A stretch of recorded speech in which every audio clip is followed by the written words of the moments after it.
Hey guys, welcome to another lecture video for Chem 104. We are moving on to our next chapter, which is an introduction to solution chemistry. The topics covered in this chapter will be broken into 3 videos. In this video, you will learn what solutions are and how to classify them based on composition of solutes and the level of saturation. So to begin this topic, we're going to go ahead and address our first question. What are solutions? And so it turns out solutions are mixtures of 2 or more compounds or molecules. And so whether or not your substance is classified as a compound or classified as a molecule doesn't really matter. If you have 2 or more of them, then you basically have a solution. And you guys encounter solutions on a daily basis. So for example, if you were to step outside your house or your apartment, and when you breathe in that fresh air, you guys are breathing in not only oxygen, but you're probably breathing in some amount of carbon dioxide and nitrogen gas, and the list continues. And so because you are breathing in a mixture of gases, then what you're technically breathing in is a solution of gases. And so this is not only exclusive to gases. Solutions can also be observed in metals. So for example, alloys and brass, those types of metals are typically composed of 2 or more different metallic elements. For chemistry, what we're mostly focused on is the solution that's happening in liquid phase. And so it doesn't really matter if the physical state of matter is solid, liquid, or gas. All solutions have a characteristic component to them. And so basically, all solutions are composed of 2 parts. The first part to a solution is known as the solute. So you can have a solute of gas, solute of a metal solid, or a solute of a substance that's in liquid form or aqueous. And so solutes are basically substances in the mixture that's lesser in amount. And so the other part of a solution is known as the solvent. And the solvent is a substance inside the mixture that's greater in amount. And so notice that these terms or these definitions, lesser and greater, they're not very quantitative, they're very qualitative.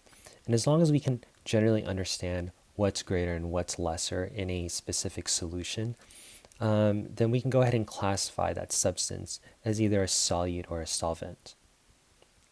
So let's go ahead and take a look at an example. Since we are performing chemistry, most of the substances or most of the reactions that we're going to look at happens in liquid phase. And so let's just say that we have this beaker and it's going to be filled with water. So I'm going to fill both these beakers with water.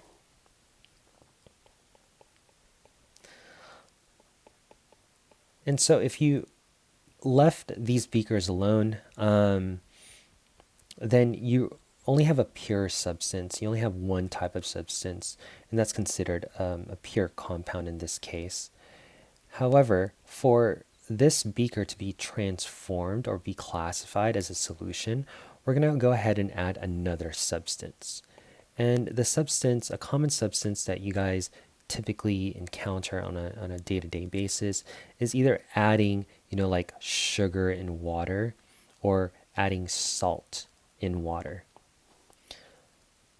And so it doesn't matter which component or which substance you add, but the moment you add one of them, or you can go crazy and add both of them, you guys are going to get all of these little, particles that's inside the water. And these particles that I'm kind of drawing in are either the sugar or the salt that you added. And so if you just look at the general picture that's on the right-hand side, where the arrow is pointing to, we can still see that there's a whole bunch of water that's basically surrounding either the sugar or the salt. So in this scenario, the water, which is in blue,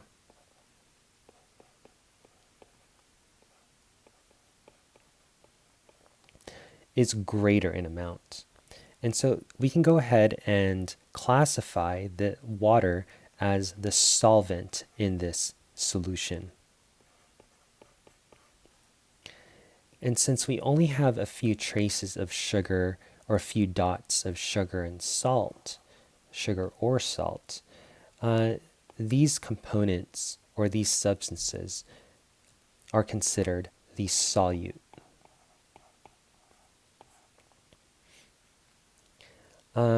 So since there's few particles of sugar or salt that's inside this mixture, then we would classify these two substances as solutes.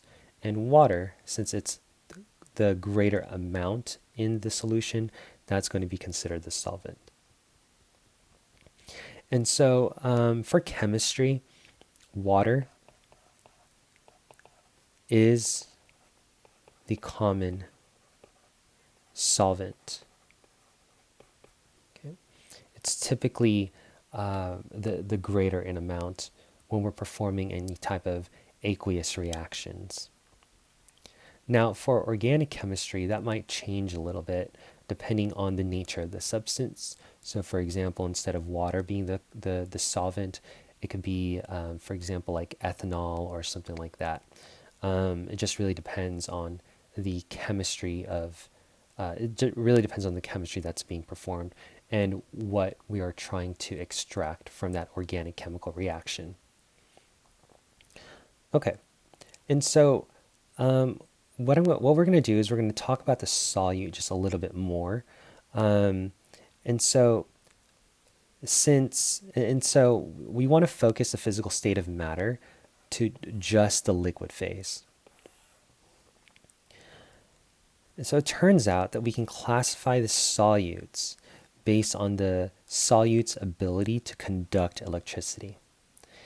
And if we're classifying the solute through this manner, the ability for it to conduct electricity, we need to talk about two more terminology, which is known as electrolyte and a non-electrolyte.